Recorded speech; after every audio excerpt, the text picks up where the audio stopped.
What? All right, we are live, and the New York Mets are bringing us into a state of disenchantment, malaise, sadness. Basically, 90% of our Mets lives right now is what the Mets are doing to us on a daily basis. We're back for another episode. We got to believe it. I'm telling you, boys, I'm starting to have second thoughts about doing Mets podcasts for because this has been a journey so far this season, and we're halfway through May. For those who are not watching on YouTube, it's me, Kyle, and Phil today. KFC will be back on Thursday. He fucking better be back on Thursday, because I'm telling you, I feel like I'm doing some heavy goddamn lifting trying to make chicken salad out of chicken shit that is the 2023 Mets. But we're back. The Mets have once again underperformed against a team that is a basement dweller, splitting against the Nationals, which, as we said on last week's episode, anything less than 3 out of 4 was going to feel like a series loss, and it feels like a series loss. Welcome back to the show, Kyle. How was your weekend? You weren't in fucking New York watching this team. How did everything go? Let's try to get outside the Mets sphere of influence right now. The wedding went well, but I did have the SNY app pulled up and the highlights running as we were going, and I was like, I should have closed this down and have a good time, because I am not having a good time with this team at all. This doesn't even look like the team that we saw last year, even though, generally speaking, all of the pieces are the same. So the hope meter, if there's a console meter, there's a hope meter, is on E. I'm barely trudging along here. You know it's bad when it's like the 5th inning and you're like, let me just pull out the second screen and watch something else in between, because I just can't dedicate this much time to a team that looks anemic. Thank you for using the word anemic, not the F word, because that triggers me and it brings me to some very dark days as a Mets fan. Phil, how are you doing? Because I think your current face kind of says it all right now. I've seen plenty of bad baseball. Yesterday was the first game all season where I didn't even watch the last 4 innings. It was the 5th inning. I'm in the cave with Frank, and I just said to myself, like, what am I doing? I just went home. I'm not doing this. Yeah, it's hard, and we've talked about it on this podcast, I think, the last few weeks. When you have bad starting pitching, it just completely takes you out of the game. Again, we've had the bad offenses over the years as Mets fans. We've had the bad bullpens over the years as Mets fans. But I feel like, and I have to go back and look at this, I feel like we've always had like at least top half of the league starting pitching. And if they just keep you in the games, you're at least watching. Now, whether or not it's better to waste 3 hours of your night watching this team and then they lose in the 7th, 8th, or 9th because they can't score, or they allow the other team to score at the end, or is it better just to fucking tune out and say, I guess we're going to catch up on Ted Lasso tonight at 8:00? That's in the eye of the beholder. Beauty is in the eye of the beholder. So is ugliness. But the New York Mets are fucking disgusting right now. And boys, I'm in the fucking car right now. I was at the mechanic this morning, getting some tire stuff taken care of. I had them go in the car, the 2023 Mets, and I think I found the problem. I found the dead raccoon in the engine, and his name is David Peterson. I'm going to just throw all my blame at David Peterson right now, because I can't blame the starting pitching as a whole, and it's just such a big term. David Peterson. Couple stats to make us feel better. This is Clem's Spin Zone. This is Mr. Positivity. This is my chill out stat of the day, brought to you by Coors Light. That's right. If you're going out to the bars, look and have some fun. Look and have some, what was the happy hour that Feidelberg talked about? The one he blogged, the sales one? The party? Party, yes, the party. Say you want to go out, watch the golf. I know Oak Hill is coming up. All the foreplay guys are up there. If you want to go watch the NBA draft lottery on Tuesday night, if you want to watch, because the Knicks are no longer in the playoffs, obviously. And if you want to, hey, believe in the Mets, go out, watch some games, go out, get yourself a Coors Light.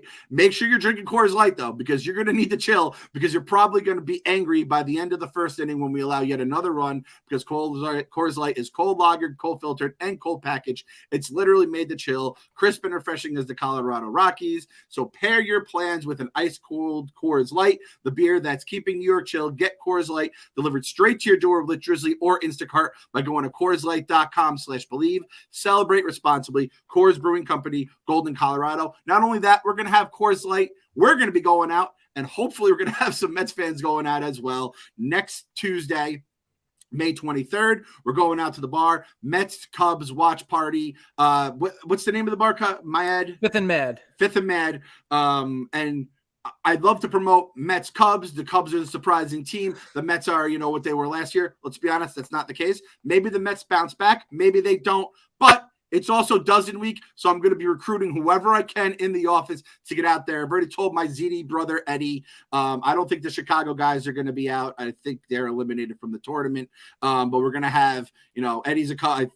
I think Eddie's a Cubbies guy, whatever. He's a Chicago guy. Yeah. We got Castellani said he's coming out. I'll try to get whoever I can go, hey, guys, some Coors Lights, some food, some good Barstool friends will all be out there. So check us out at 5th and Med next week with a nice cold Coors Light. All right. Idiot Clemenza spin zone here. Clem spin zone, excuse me. I shouldn't say the last name.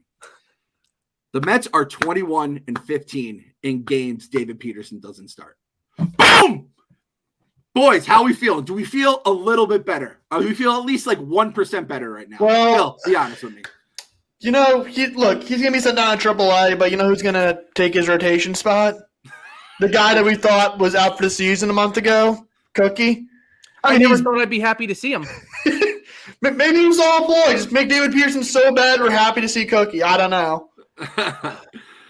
How this man broke spring training with a rotation spot for opening day over Tyler McGill is beyond me, because people want to point to the confidence thing. You're a first-round draft pick. You should have some sort or semblance of confidence. And every time he gets the second time through the lineup, first of all, he can't even get the first time through the lineup. Mm-hmm.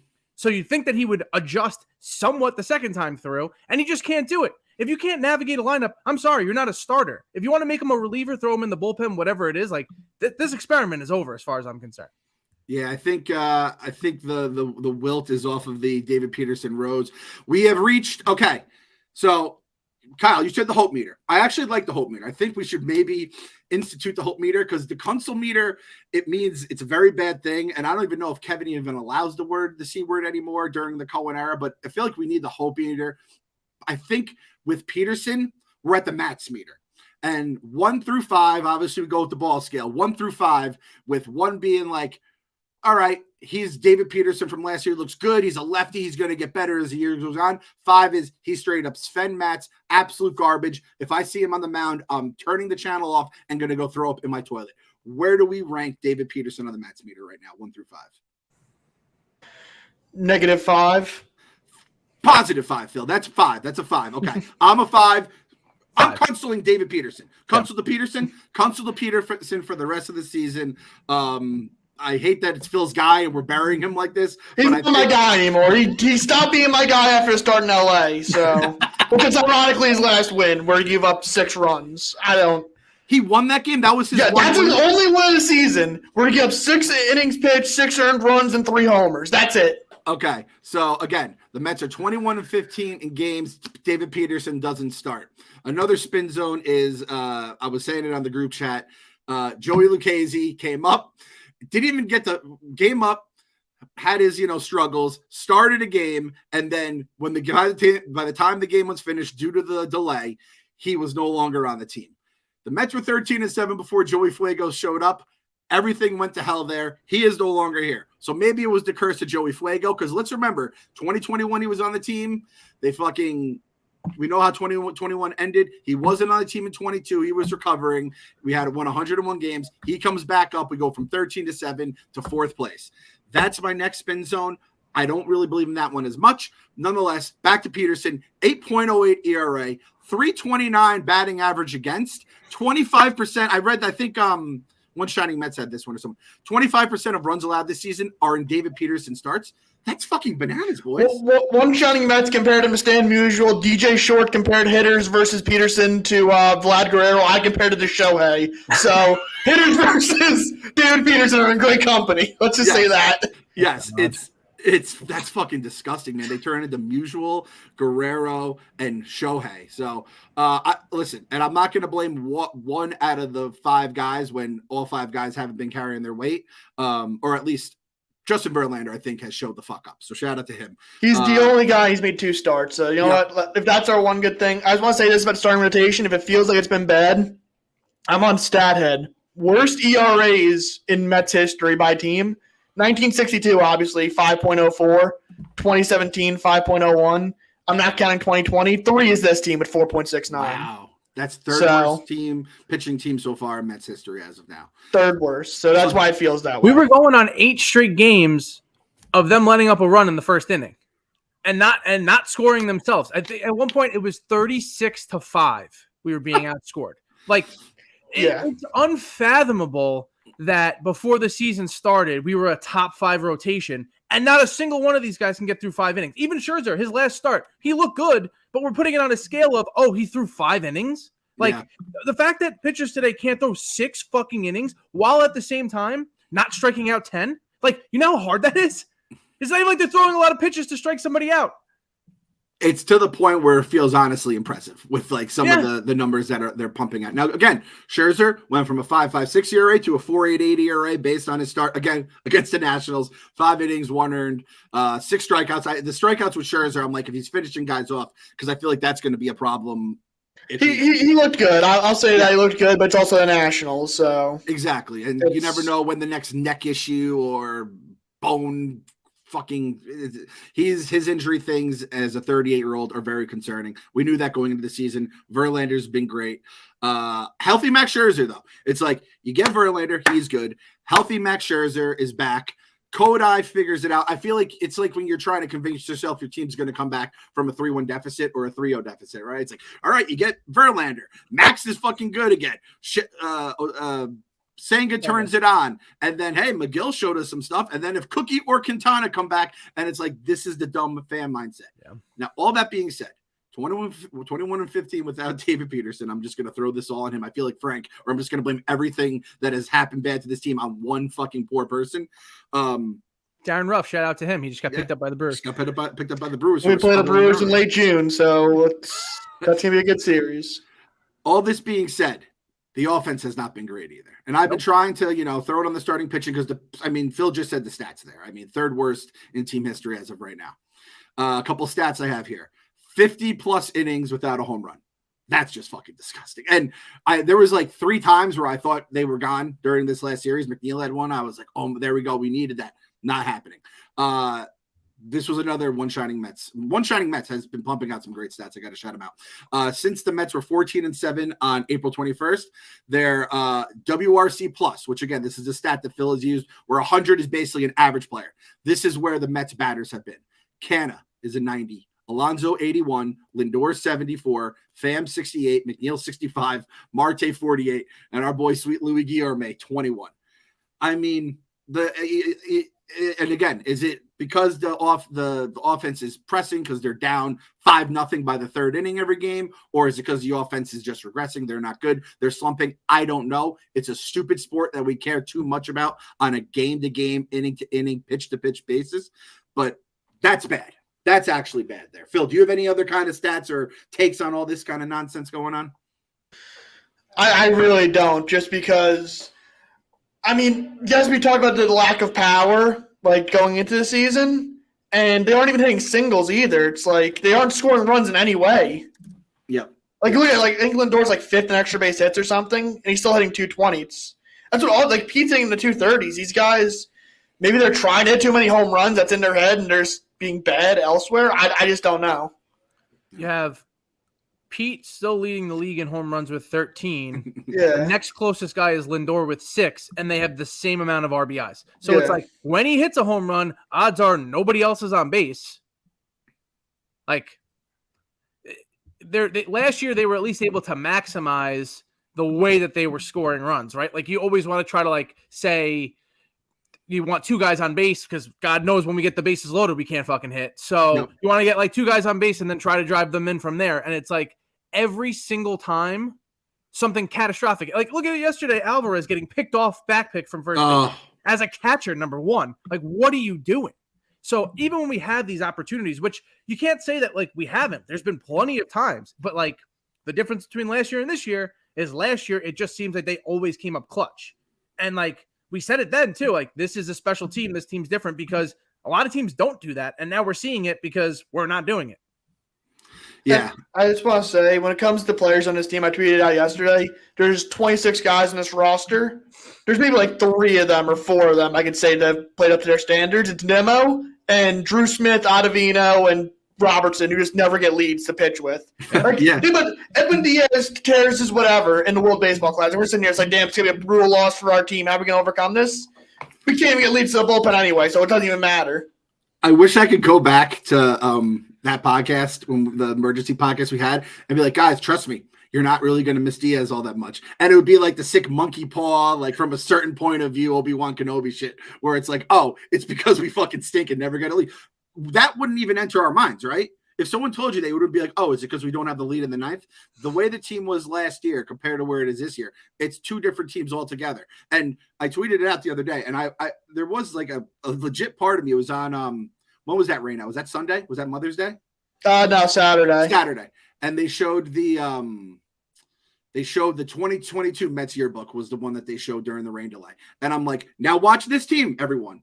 And just realize what you had last season. So if and when it happens again, it's not just like crying and, complaining about every little thing, because shit was fucking good. Especially last year in the beginning when, again, you go back to the podcast, we were just fighting with Mets fans. I hated it, but it was like, why are you guys hating this team so much? This is a goddamn gift from heaven. So we're struggling with it now. But Phil did send this stat out that had me feeling much better. Through their first 40 games of the season, the 2018 Dodgers went 16-24. The 2019 Nats went 16-24. The 2021 Braves went 19-21, and the 2022 Phillies went 18-22. Those four teams won the National League pennant. All started under 500 in their first 40 games. The irony is going to be when someone as bad as us is one of those teams that wins it this year. It's like the Padres or something. Like we're sitting here, it's like, oh, look at these teams. Like the 2019, the Nats were 19-31. They won the World Series. So were the Tigers. They lost 100 games that year.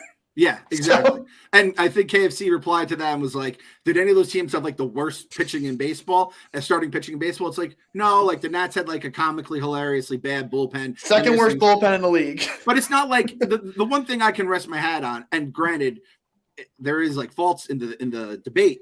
It's like, we haven't had the healthy starting pitching. We're 10 guys deep.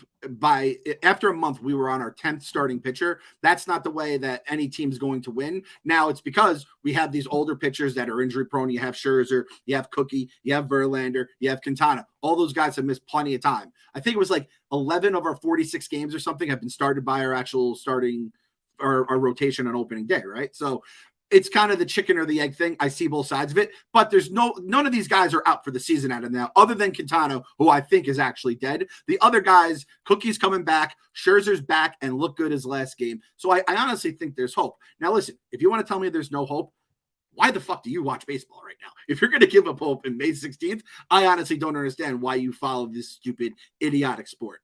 I'm trying to look at like Rays of Sunshine right here. That's all I can Speaking of Rays, we're at the point now where it's like the Rays we're facing them today with an opener. They have an opener. I'm like, if we see our strength is the bullpen, why don't we just cut out the middleman and just let those fucking guys start and then put in the pitchers after the fact? Like Senga, you brought up Senga. I actually don't think he's been bad this season. The numbers don't reflect it because he has a bad first inning. But you have to remember, he's a rookie. He's adjusting to the league. He needs to get up, obviously, sooner in the bullpen before he gets out there, so he has some sort of control. But, like, do something. And I know everyone's quick to blame Buck, and everybody is obviously blaming Epler because there's glaring holes at the moment. I don't think it's Buck's fault. Like, he's making chicken salad out of chicken shit because what's he supposed to do? I mean, he bats Tommy Pham fourth yesterday, and I'm like, this is comical. And Tommy Pham's the only guy that's really making solid contact in the lineup yesterday, hitting line drives everywhere. I'm like, what? This is a joke, right? Like Tommy Pham, our fourth outfielder that he was an afterthought, is in about fourth now. It's frustrating. Yeah. Phil, did you have something to add? Yeah, I was looking up Eduardo Escobar stats because before I looked yesterday, I think he's had like 20 plate appearances since Beatty got called up. Mm-hmm. And he has like 1,000 OPS since that in those plate appearances. So it's not like he's being dead weight either way. Hey, did we just turn Escobar into a lethal bench option? Watch out, boys. That's the thing. Like people say, like, "Oh, these guys on the team are dead weight." It's like some of these guys play like once a week, and they actually like perform in their at bat. So I can't even sit there and be like, "Oh, this guy's a problem." But yeah, and that takes us into we touched on it last time. Phil, myself, and Rico. But Kyle, and I think God knows what he's done since that episode last week. Vientos, the Vientos stats, the updated ones.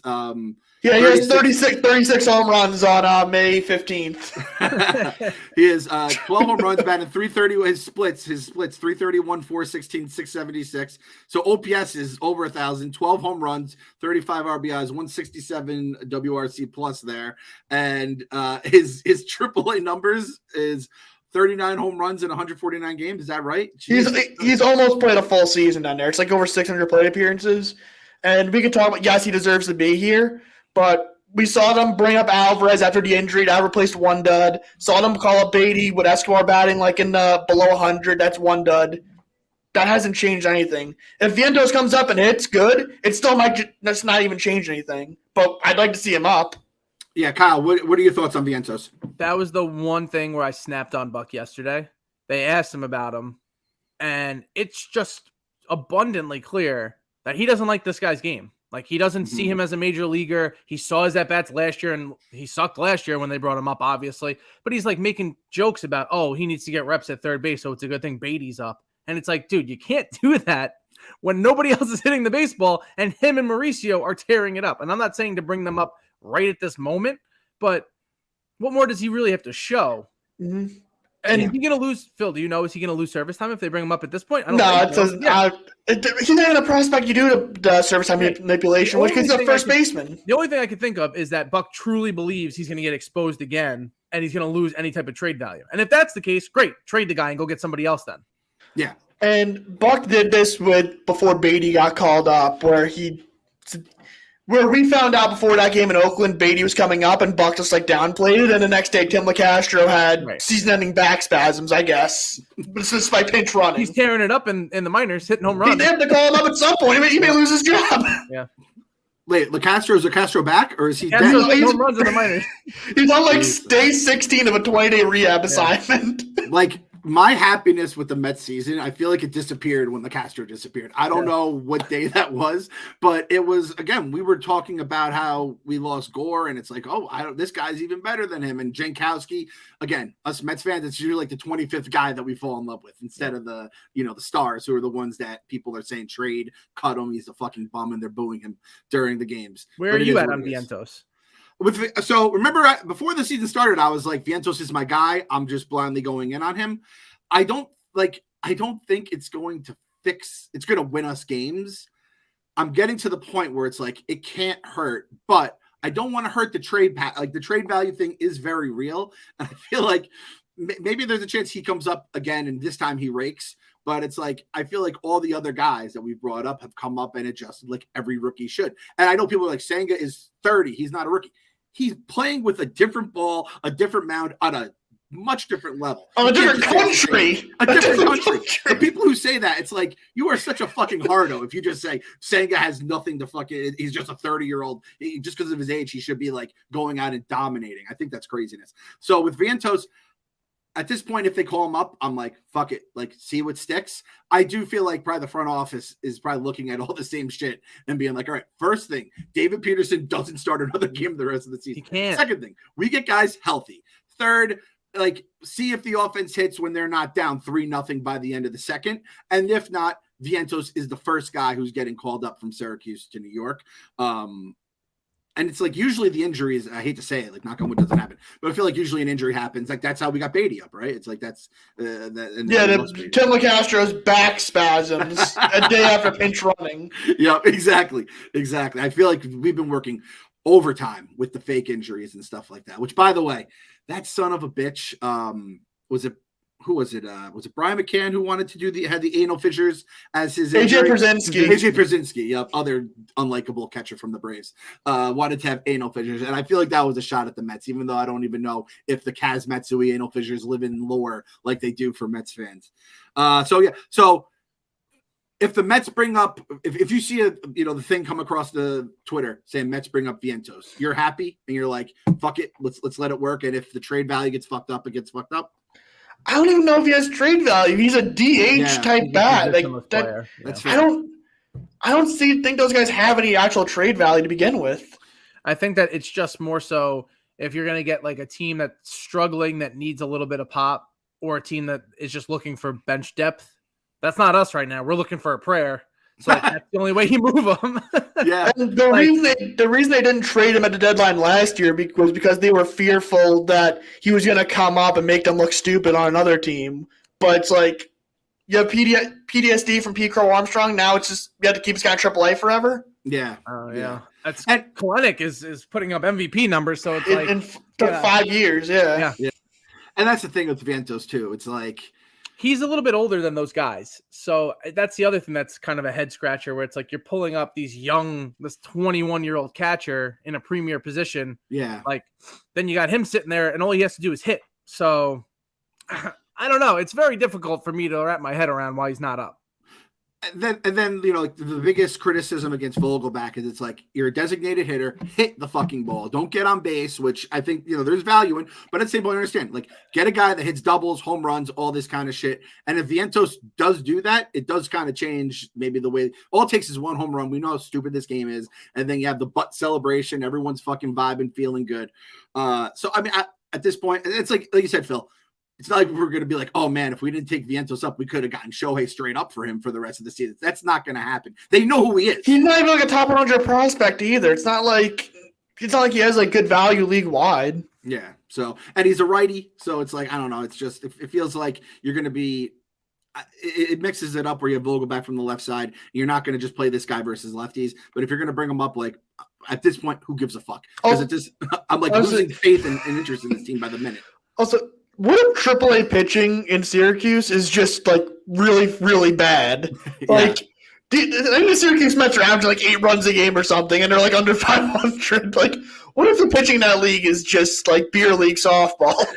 Well, that was like the Vegas numbers, right? Like they were artificially inflated, and everyone's like, it doesn't mean shit, which never made sense to me. It's like, why do you even have a minor league team out there other than the fact that no one wanted to deal with the Wilpons, and it was kind of like the last fucking spot that where all the shitty owners would go and the shitty teams would go.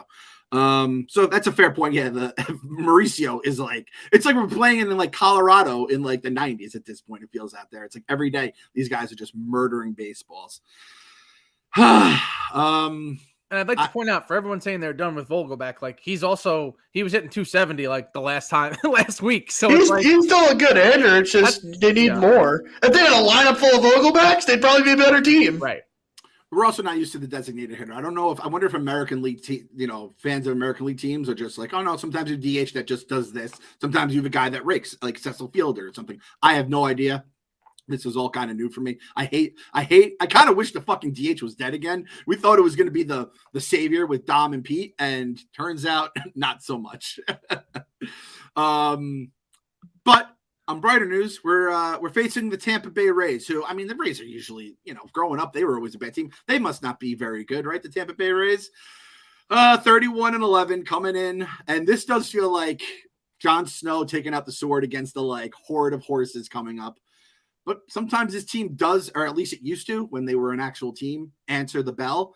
Now we don't face McClanahan, we don't face Eflin, so that feels like its first win. It's 2 bullpen games and Taj Bradley, who he could have the Rays pitcher could have been in Oakland for Sean Murphy, but they took the worst package from the Braves, so leave it at that. Those motherfuckers. I get excited about not having to face their best 2 pitchers, but we're basically facing the kind of pitchers we would have faced against the Nationals and the Reds and the Rockies, except this team has a lineup that will shove it up your motherfucking ass. Your motherfucking ass. I'll bring out my Frank the Tank. The only thing I know about the Rays, other than like the occasional crazy stats I get tweeted out, I have on my fantasy team Wander Franco, I can't even say Randy Arosione or whatever the fuck, and who's the other dude? Josh Lowe or something like that. They got like 6 guys and OPS is over 900. They're all fucking awesome. They all put up little digits in my score box every night, and I'm like, I just love the Tampa Bay Rays. They are so much fucking fun to like root for from a fantasy perspective.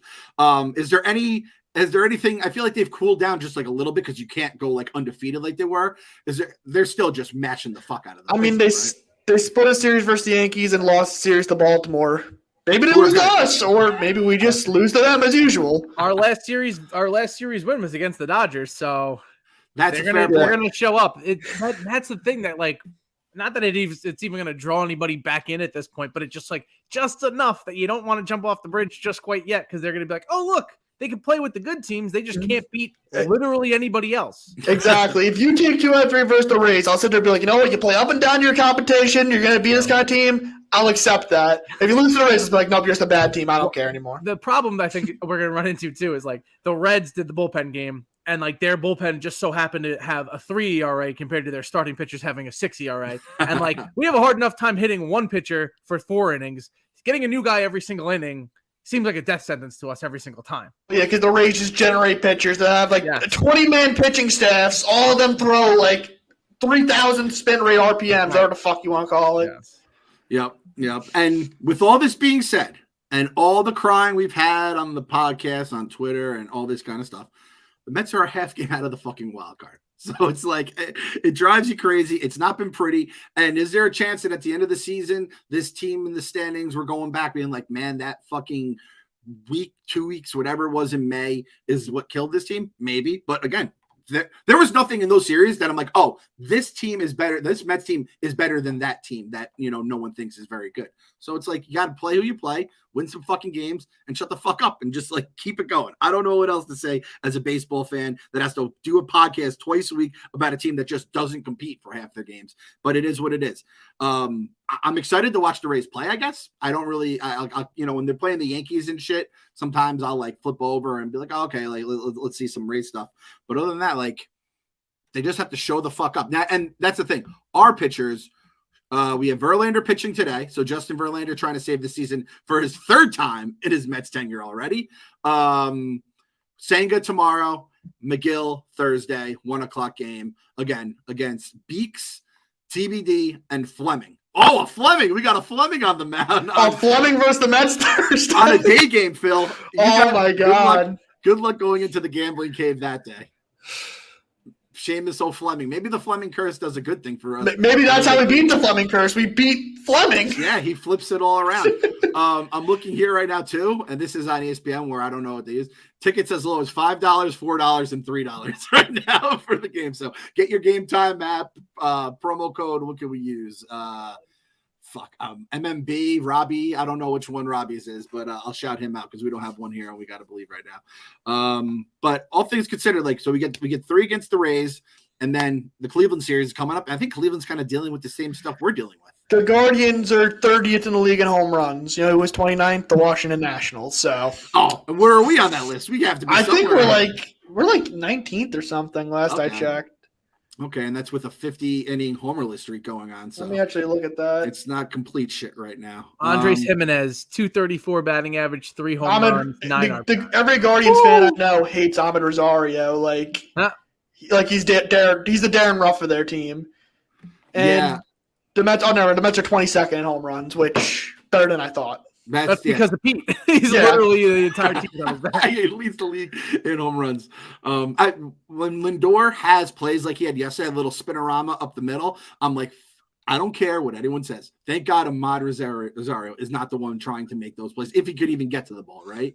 So I didn't realize they have that kind of hatred in their hearts, because we get dunked on whenever he would have a good game, or Jimenez, which God bless him. He had a great season last year. He got paid, and I mean, it sounds like Gimme Jimmy's turning back into the old Gimme Jimmy, right? So, I don't know, boys. Like, I hate to say it because of where we were last season, but just winning a game against the fucking Rays feels like it would be a W. Like, if Verlander looks good tonight and Senga and McGill don't get their fucking dicks pushed in, I'm gonna be like, all right, we can build on this. We got Cleveland coming up, right? That's something. There's nothing to build off of lately because they're not getting quality starting pitching. The offense isn't like barreling up runs.